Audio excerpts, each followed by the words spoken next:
Man, it's been a wild week in the market. Yeah, a lot of ups and downs. I pretty much had a wash.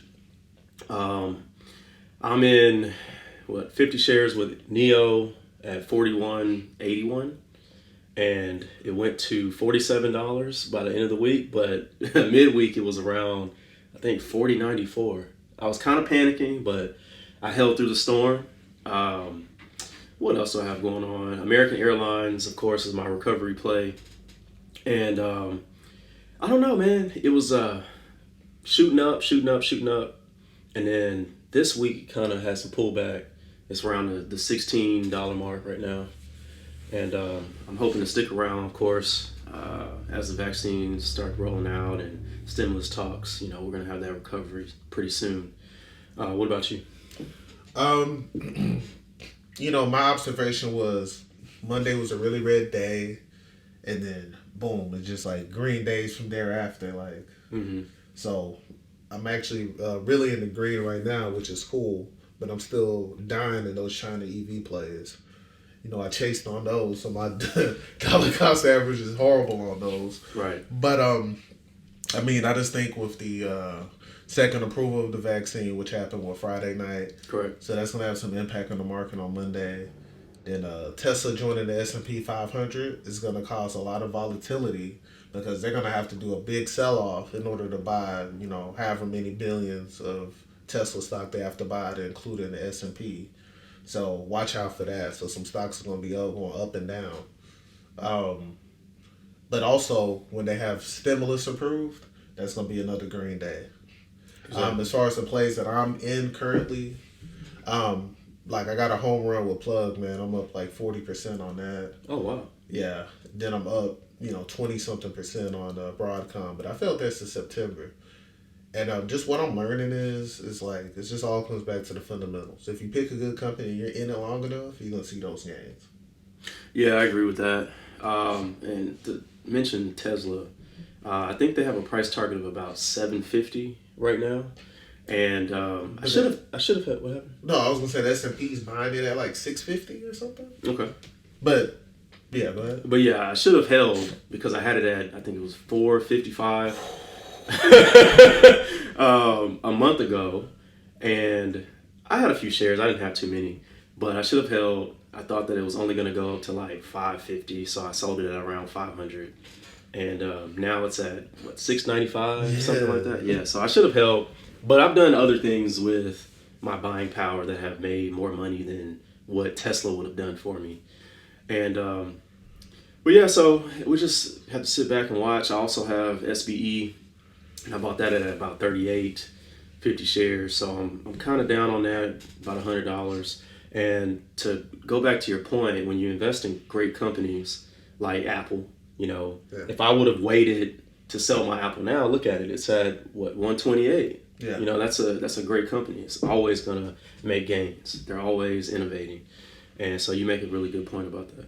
Yeah. So I think my new perspective now is like I need to allocate a smaller percentage of my portfolio for swings Mm-hmm. and just be in and out, and then I'm just gonna start focusing more. So even if I'm looking at it as an income play, holding things for 3 4 months because my biggest gains are on the things I've held the longest.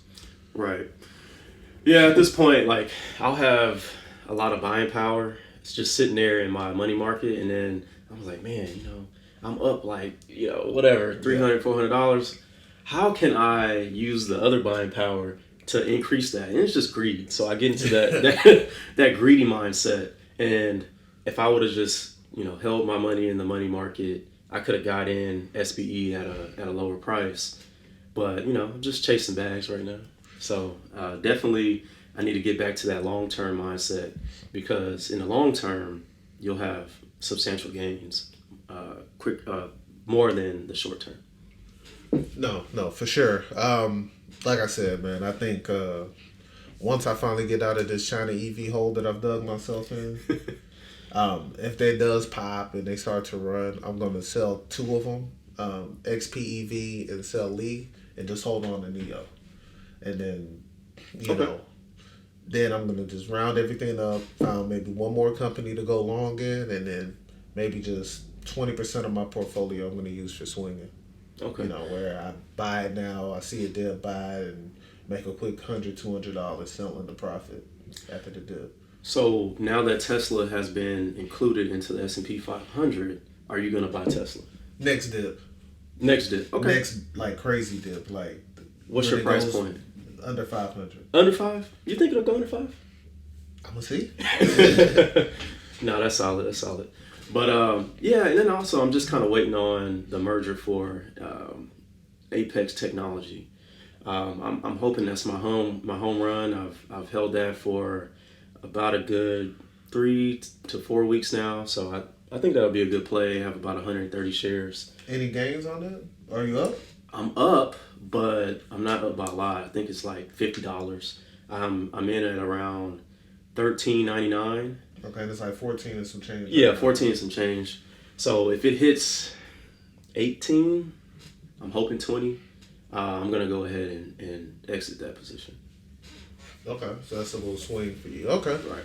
Yeah, I'm in FedEx right now, but I don't plan to hold that long. That's a good play. Yeah. Man, if I would have known about FedEx back in March or April, or even thought about like the impact that FedEx had. Yeah.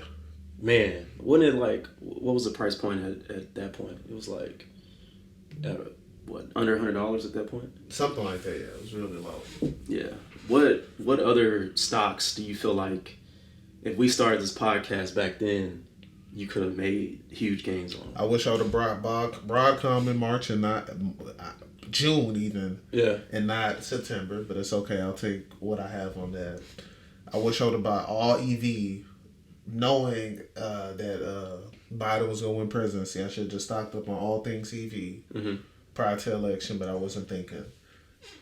Yeah. For me... Airlines, when they tank completely. Right. Yeah. For me, I wish I would have got in Zoom. And somebody told me about Moderna and the other vaccine company. Pfizer? Not Pfizer. Oh. AstraZeneca? Mm-hmm. Yeah, somebody told me about those two, and I didn't hop in. It was around like $55. And then I had a buddy of mine, shout out to Rusty, told me about Neo. And he hopped in at Neo, I think it was like $7 around the time of that hurricane. Wow.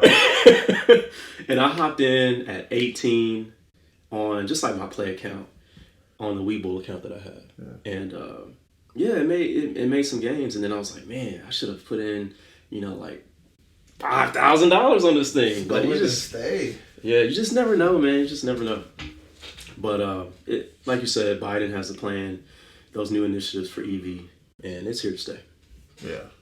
And then just a good strategy, like a strategy for, like, let's say you're in a stock and you're in a good position, right? Like, I have a really good position on Broadcom, right? Mm-hmm. Almost, $100 less per share, I have a good position in Plug. Not the best. Like, some people got in under 10, but, I'm in the low 20s. Right. What's a good strategy on somebody that says, hey, this company's winning for me and I want to buy more, but my position is so much, better than what it's at right now?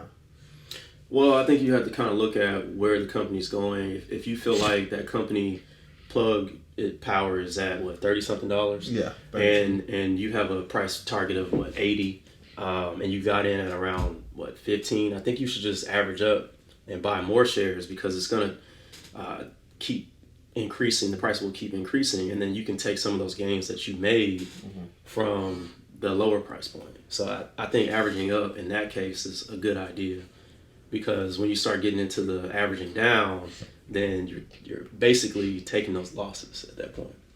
I think it'd be like this. If you have a winner, you see a red day, buy more. Okay. Some bad news comes out, buy more. Yep. And I think that's the formula right there. Right. But for me, like, for instance, like American Airlines, I got in at 14. I thought, hey man, I only have like 25 shares. I know this is going to increase over time, especially with the recovery. Sure. So I averaged up. Like, I know I'm trying to build my position and I need more, and I know it's going to make me some money. So, I thought that was a good idea to average up at that point. Yeah, I got a Spirit, man. I keep hopping in and out, and this is literally costing me money. I had a $22 share position. I sold it just to buy it back at like 27. So I just think of all the stories, man. Once you make that decision to buy a stock, just stay in there. Right. And I blame Robinhood a little bit for that. We're gonna talk about that in the next segment. But. Right. And shout out to FTEC because I'm still holding that. Oh, okay. Yeah, that's my OG. Yeah, okay. It's booming right now. I need to buy said more. Nah, I still got FTEC. It's booming. We're doing our thing. Okay. Well, that's pretty much our week in the market, man. That's it.